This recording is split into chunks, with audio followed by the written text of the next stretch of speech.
What's going on, guys? It's Cody from the Damn Fishing Addicts. I hope you're having a great day. In this week's video, we took some friends from out of town out on their first ever snagging trip. Unfortunately, we weren't able to get them all on Spoonbill, so hopefully we're going to be able to get them out this coming spring and get them all on really nice Spoonbill, because I'd really love to see their reaction whenever they hook into like a 60 to an 80 pounder. I think that'd be awesome. And if we do get them out this coming spring, we're definitely going to try and get it on video. The other part of this video is going to be a reel review. We're going to talk about the reels that we've been using, our likes, our dislikes, how they've been holding up, everything like that. We're also going to talk about some reels that aren't here, like the Penn Battle, which a friend of ours, Wendell, is you've seen a lot in the videos, is running, and the Penn Pursuit, which Caleb will run every now and then if we're getting into an area where it's pretty nasty out, or pretty nasty, muddy, things like that. He'll use that Penn Pursuit. So anyway, we'll see you here in just a little bit, and we'll go over that.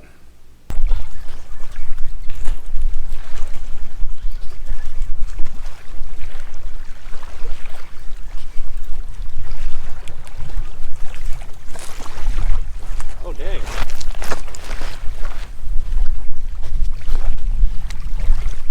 Woo! That might be the biggest fish I've ever.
Dang!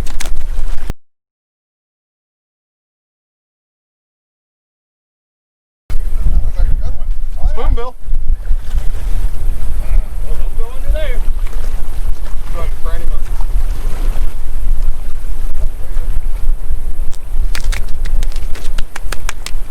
All right, dude. Is that how you feel, buddy? Calm down. Calm down. I know you're pissed. We got it right in the bill, too. Yeah. Got a broken bill. Oh, yeah. Got bigger? Got a bill. There you go.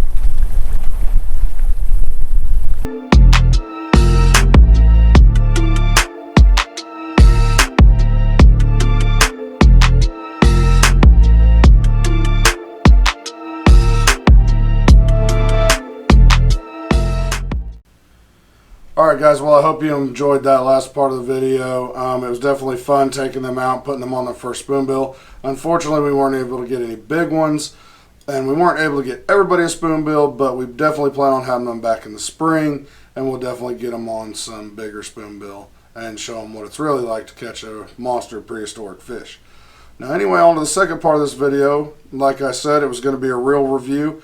We were going to let you know about the reels we've been using, how long we've been using them, what we think of them, and I'm even going to go over the specs for those of you that are into the specs and things like that. And I'll definitely put them up somewhere around here. I'll put a picture of the reel and the specs and everything like that.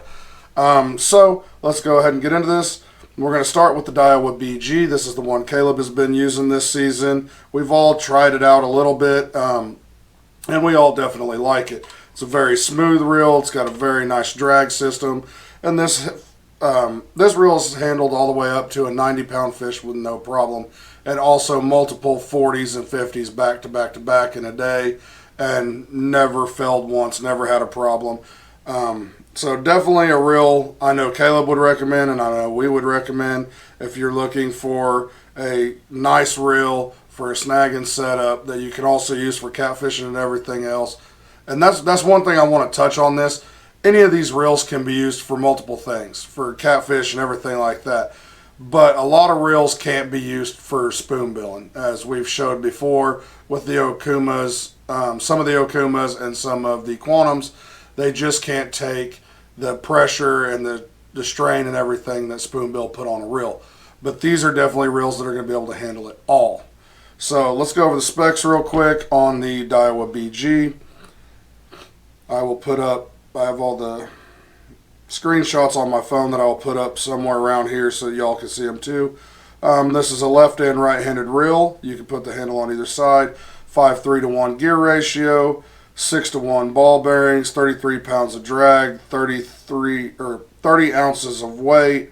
Will hold 370 yards of 30-pound test or 730 yards of 5-pound test or 50-pound test. And the recovery rate is 53.3 inches per turn of the handle. So it's definitely a very fast reel. It's definitely a very strong reel. It's got the drag to handle any type of snagging, any type of spoonbill that you're going to catch. On to the next one will be the Penn Spin Fisher. This is the one I've been using. The Penn Spin Fisher does not come with this power knob. I added this power knob. It's just a eBay one that you can get. I will never snag spoonbill without a power knob again. I'm absolutely in love with this thing. I'm absolutely sold on it.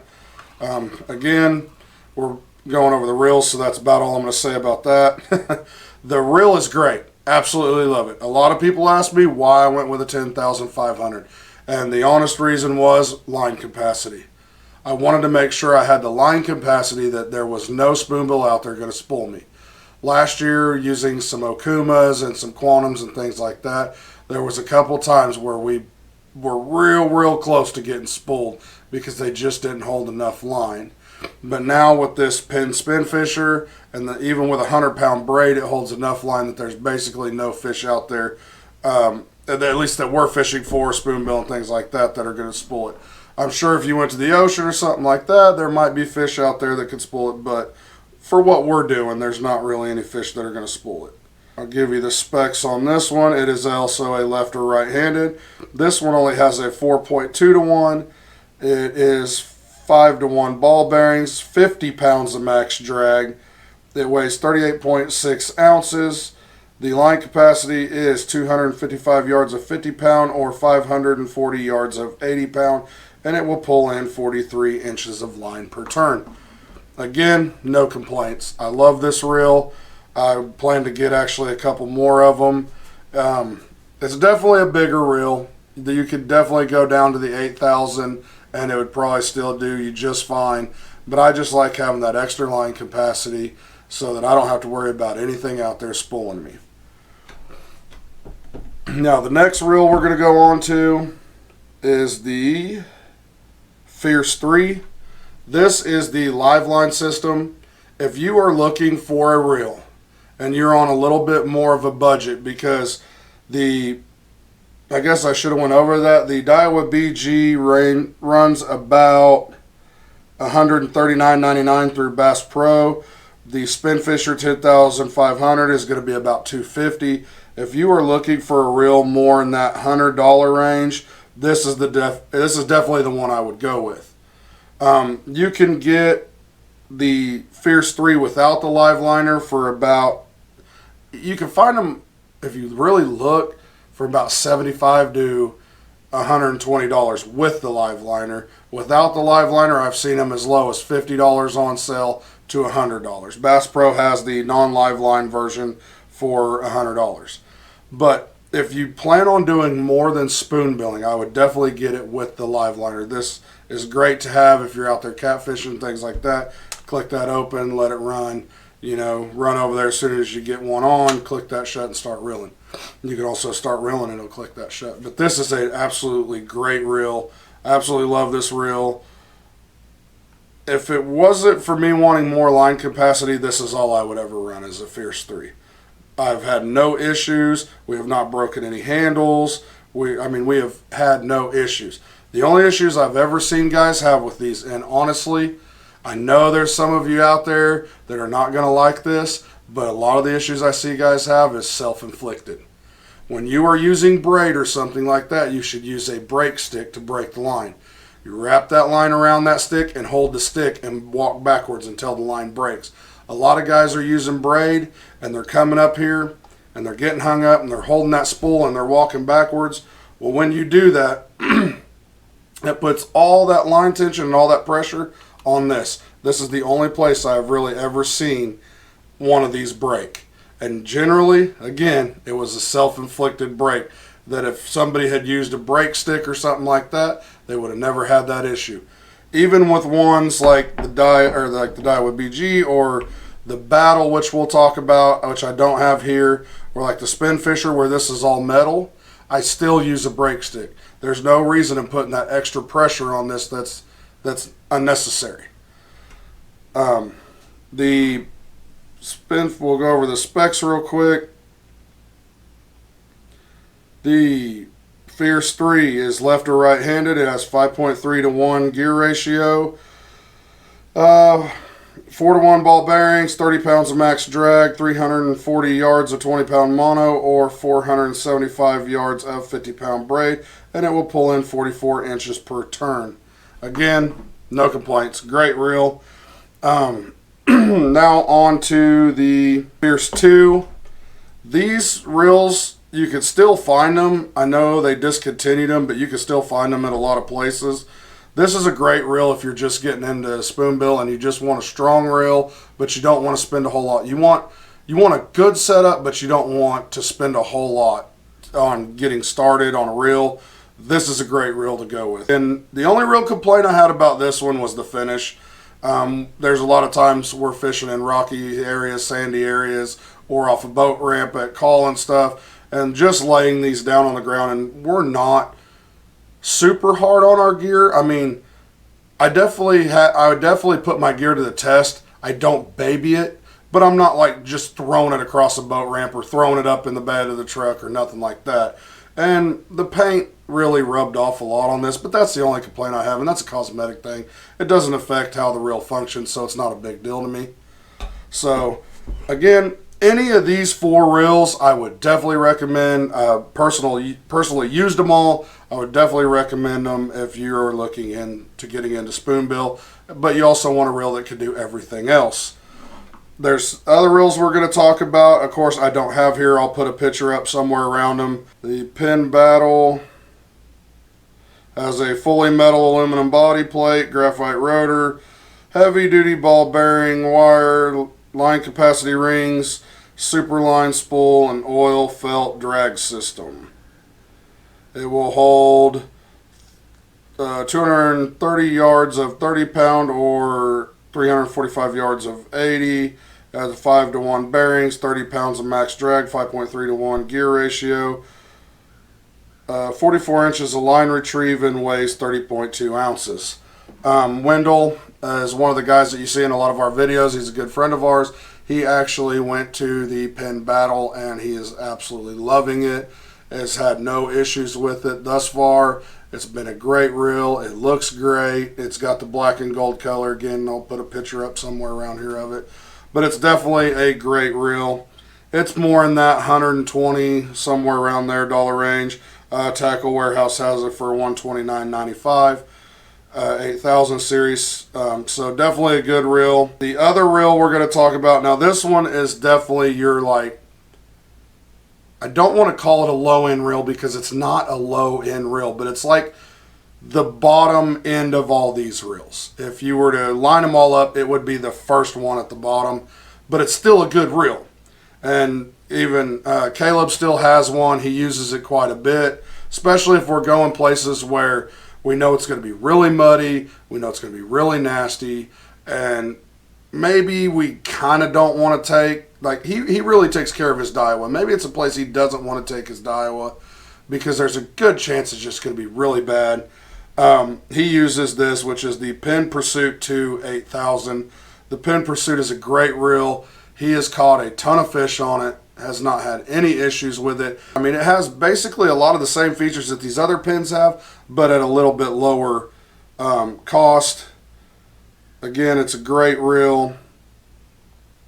It's definitely one, though, I will say, it's definitely one you want to use a brake stick for because it's all graphite. I think even the whole body is like graphite, so you definitely want to use a breaker stick with it. But it will hold 260 yards of 30-pound mono or 380 yards of 80-pound braid.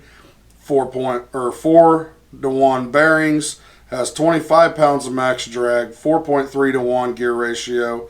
Pulls 31 inches of line per turn of the handle and weighs 27.4 ounces. It's definitely still a great reel. Again, like I said, these are all reels we've used. These are all reels we've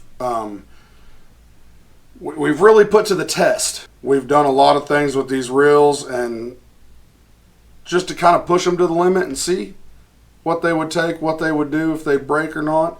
And so far, they've all held up. They've all held up great. There are a couple other reels. If you're really on a budget, but you really want to try spoonbilling and you're not quite sure if it's something you're going to like, there definitely is always cheaper options. There's the Okuma Fat Cat Specials. There's the Okuma Tundras. I've even seen guys using the Walmart Tigers. I don't remember who makes them, but the Walmart, they're called Tiger something. There are definitely cheaper options that will work. I will say that they don't really hold up well to the pressures and the things that Spoonbill are going to put on that reel. A lot of times the anti-reverses go. A lot of times the handles break. Like the Quantums and the Okuma Fat Cats, we've had problems with handles breaking, anti-reverses blowing up, the drags blowing out of them to where they just spin. So if you wanted to get in it and try it, those are definitely options. But if you get in it and you like it, they're definitely not ones I would say to stick with. If you get in it and you like it, I would definitely upgrade from there, because the last thing you want to have happen is you hook into a really nice fish and your reel blow up or break or something like that and causes you to lose the fish, and then you're done for the day. I know there's going to be somebody out there that's going to say they love their Tundra or their Fat Cat, and I have nothing against them. I used them. I used them for almost all season last year, and I caught a lot of fish on them, but I also blew a lot of them up, and the Quantums included in that. Matter of fact, I think we blew up 4 Quantums this year, early season, before my Spin Fisher and my Fiercest came in. But anyway, that's going to be that on the reels. If you guys have any questions over any of the equipment we use, over anything, let us know. Get on our Facebook, get in the comments, anything like that. Let us know. If there's a video you guys want to see over equipment, definitely let us know on that. We love making videos that we all want to see. I think I've been kind of researching it today.